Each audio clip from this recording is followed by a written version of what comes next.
Stand collar की perfect fitting के लिए ये वाला मेथड आपको ज़रूर ट्राई करना चाहिए। स्टार्ट करने से पहले चैनल को सब्सक्राइब और बेल आइकन को ज़रूर प्रेस कर लें। यहाँ मैंने कॉलर कुर्ती कट कर रखी है। अब हम साइज़ के हिसाब से पहले नेक को कट करेंगे। ये 38 बस्ट के लिए है। यहाँ पर नेक विड्थ रहेगी 3.1। तो देखिए मैंने यहाँ फ्रंट वाले पैनल पर 3.1 मार्क किया है और फ्रंट में हमें यहाँ नेक लेंथ भी 3.1 रखनी है। इस तरीके से दोनों मार्किंग्स को मिलाते हुए यहाँ पर हमें राउंड नेक का शेप देना है। अब बैक में नेक की लेंथ रहेगी 1 इंच और विड्थ में हमें 0.25 इंच आगे की तरफ लेना है और इस तरीके से बैक और फ्रंट का जो नेक है वो कट कर लेना है। ये हमने कॉलर नेक के लिए कटिंग की है। अब बाकी का जो नेक लेंथ है वो हम स्लिट दे के और ऐड करेंगे और उसके बाद पैटर्न भी देंगे।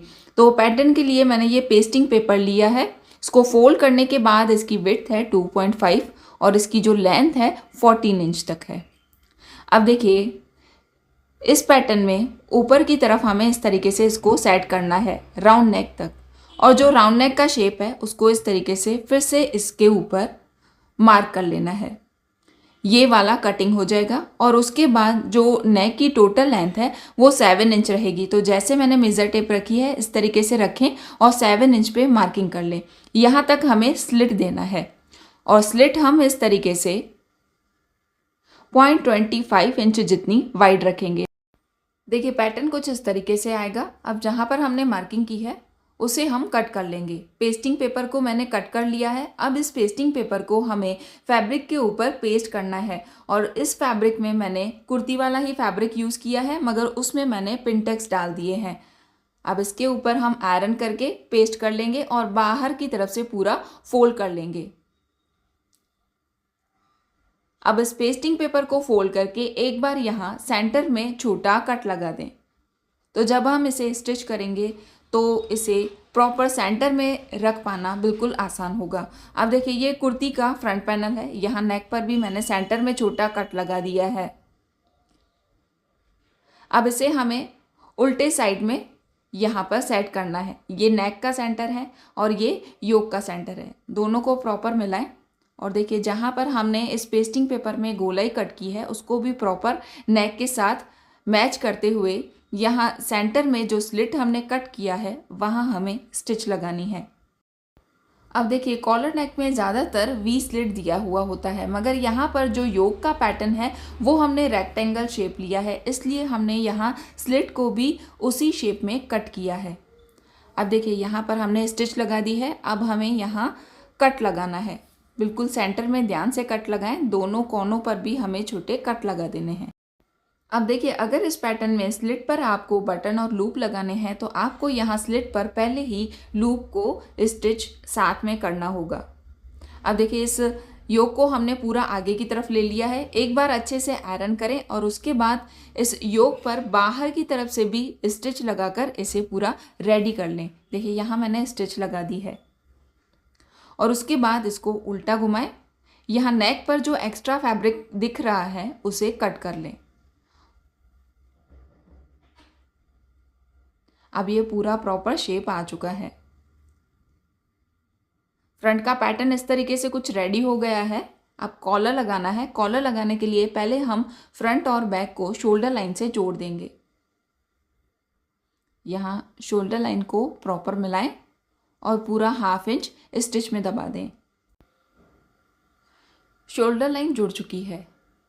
अब यहाँ पर जो नेक है जहाँ पर हमें कॉलर लगाना है उसको हमें मेज़र करना होगा कि कितना लंबा हमें कॉलर यहाँ पर कट करना है।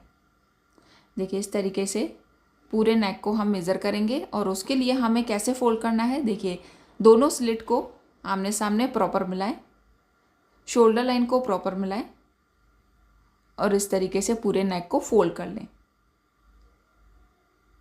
अब हम यहाँ पर मेज़रमेंट लेंगे कि कितना लंबा हमें स्टैंड कॉलर कट करना है।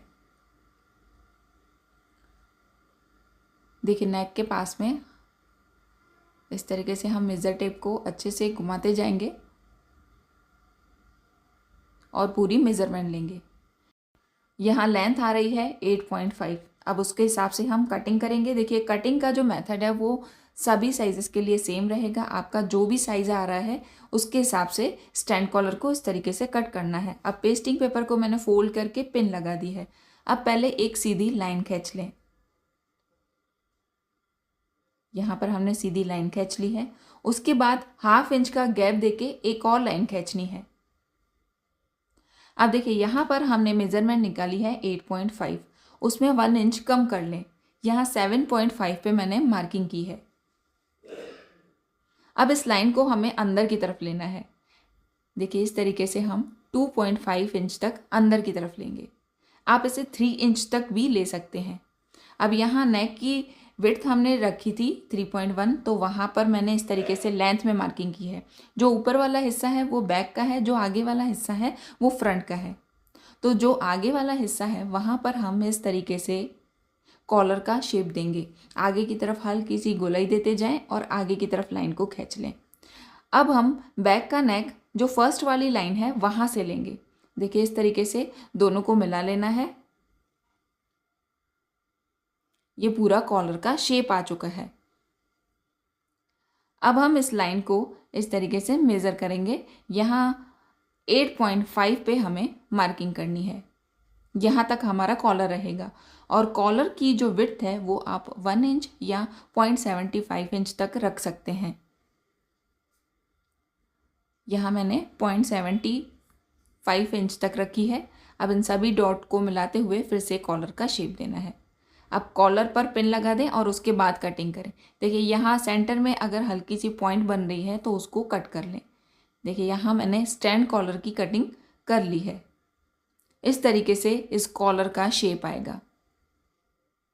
अब इस कॉलर को हम फिर से फैब्रिक के ऊपर आयरन करके और इस तरीके से पेस्ट कर लेंगे। जो एक्स्ट्रा फैब्रिक है उसे यहाँ से कट कर लें। अब देखिए इसको रेडी कैसे करना है। पहले प्रॉपर फोल्ड करें। फैब्रिक जितना फोल्ड हो रहा है उतना फोल्ड करें और यहाँ बिल्कुल किनारी पर हमें एक बड़ी सिलाई लगा देनी है। स्टैंड कॉलर के लिए ये सारे स्टेप्स आपको फॉलो करने हैं। अब फोल्ड करने के बाद जो फैब्रिक एक्स्ट्रा है उसे कट करना है। अब कॉलर को हम रेडी कैसे करेंगे, उसके लिए हमें सेम साइज़ का फैब्रिक लेना है। सेम साइज़ का मतलब कॉलर पूरा कवर हो सके इतना फैब्रिक हमें लेना है। अब जो एक्स्ट्रा फैब्रिक लिया है उसके ऊपर कॉलर को इस तरीके से प्रॉपर सेट करें और जो एक्स्ट्रा फैब्रिक अगर है आपका भी इस तरीके से तो उसे कट कर लेना है। अब पहले हम अंदर की तरफ से स्टिच लगाएंगे। कॉलर को जो गोलाई वाला शेप है वहाँ स्टिच लगानी है। देखिए अगर आप बिगिनर्स हैं तो ये सारे स्टेप्स फॉलो करेंगे तो आप इजीली स्टैंड कॉलर को बना सकते हैं और एकदम सफाई के साथ। अब देखिए स्टिच लगाने के बाद 1/2 इंच फैब्रिक छोड़ते हुए बाकी फैब्रिक पूरी गोलाई में कट कर लें। अब पूरी गोलाई पर हम छोटे कट लगा देंगे और उसके बाद इस पेस्टिंग पेपर को हमें आगे की तरफ लेना है। इस तरीके से प्रॉपर घुमाएं और एक बार पहले इसे आयरन करें। देखिए इस तरीके से आयरन करने के बाद इस कॉलर के नीचे की तरफ सिर्फ 1/2 इंच हमें इस स्टिच के लिए छोड़ना है और बाकी पूरा फैब्रिक हमें कट कर लेना है। देखिए इस तरीके से हमने कॉलर को रेडी किया है। अब कॉलर को प्रॉपर फोल्ड करके इसका सेंटर निकाल दें। देखिए प्रॉपर फोल्ड करके यहाँ छोटा सा कट लगाएं या तो इस तरीके से मार्किंग कर लें। ये कॉलर का सेंटर है। अब इसी तरीके से हमें नेक का सेंटर भी निकालना है। शोल्डर लाइन को प्रॉपर मिलाएं और बैक साइड में जो बैक नेक है वहाँ पर इस तरीके से सेंटर में मार्किंग कर लें। ये नेक का सेंटर है। यहाँ सेंटर में मैंने अपना टैग लगा दिया है। अब देखिए जो कॉलर का सेंटर है और जो नेक का सेंटर है उन दोनों को प्रॉपर मैच करते हुए यहाँ पर आपको इस तरीके से पिन लगा देनी है। उसके बाद धीरे धीरे इसे गोलाई में मिलाते हुए हमें स्टिच लगाना है। देखिए इस तरीके से एकदम प्रॉपर बैठा है। यहाँ से हमें अभी इसे स्टिच करना बाकी है, जो फैब्रिक हमने एक्स्ट्रा छोड़ दिया है। अब देखिए पूरे नेक पर हम इस कॉलर को लगाते जाएंगे और ये ध्यान रखिएगा हमने ये कॉलर उल्टे साइड में रखा है। आप देखेंगे कि कुर्ती का फैब्रिक ये उल्टे साइड वाला है। वहाँ पर नेक को हमें कॉलर को हमें इस तरीके से धीरे धीरे नेक पर घुमाते जाना है और स्टिच को आगे लेते जाना है और पूरी गोलाई में इसे यहाँ पर फिक्स करना है। शोल्डर लाइन वाला जो फैब्रिक है उसको आपको स्टिच से पहले थोड़ा फोल्ड कर लेना है और उसके बाद स्टिच को कंटिन्यू रखना है। अब देखिए सेंटर पर हमने इन दोनों को मैच किया था, तो दोनों साइड नेक पर ये जो कॉलर है एकदम प्रॉपर बैठेगा। अब देखिए इस तरीके से फिर से हम शोल्डर लाइन के फैब्रिक को थोड़ा सा फोल्ड करेंगे और उसके बाद स्टिच को कंटिन्यू रखेंगे। यहाँ भी आपका थोड़ा फैब्रिक जो कॉलर का है एक्स्ट्रा बाहर की तरफ जाएगा, क्योंकि यहाँ भी हमें इस पॉइंट को अभी स्टिच करना बाकी है। अब कॉलर की जो दोनों पॉइंट्स हैं उसको हमें स्टिच करना है। देखिए इस तरीके से प्रॉपर फोल्ड रखें इस कॉलर को। अब हम यहाँ से स्टिच लगाएंगे। स्टिच को बिल्कुल सीधा रखें, जैसे स्लिट से वो मैच होनी चाहिए। दोनों साइड हम इसी तरीके से इन दोनों पॉइंट्स के ऊपर स्टिच लगाएंगे। दोनों तरफ हमने स्टिच लगा दी है। अब हमें कॉलर को आगे की तरफ घुमाना है, तो इसके लिए पहले कुर्ती को इस तरीके से सीधा कर लें। अब जो कॉलर वाला फैब्रिक है उसको अंदर की तरफ फोल्ड करके इस तरीके से पकड़ के रखें और उसके बाद कॉलर को पूरा आगे घुमाएं। इस तरीके से पॉइंट को भी हमें पूरा अच्छे से बाहर निकालना है। अब हम यहाँ पूरे कॉलर पर बाहर की तरफ से यहाँ किनारे पर सिलाई लगाएंगे। देखिए जैसे मैंने दिखाया है इस तरीके से पूरे कॉलर पर हमें गोलाई में यहाँ सिलाई लगा के इस कॉलर को कंप्लीट करना है। ये स्टैंड कॉलर नेक डिज़ाइन आप ज़रूर ट्राई करें। आपको ये डिज़ाइन कैसा लगा कमेंट करके ज़रूर बताएं। ऐसे ही इजी नेक डिज़ाइन आइडियाज़ के लिए चैनल को सब्सक्राइब करना ना भूलें और हमारी वेबसाइट rrfashionpoint.com ज़रूर विज़िट करें। देखिए यहाँ पूरा स्टैंड कॉलर हमारा रेडी हो चुका है। इसका फिटिंग भी बहुत ही अच्छा आता है और पहना हुआ भी एकदम प्रोफेशनल लुक देता है।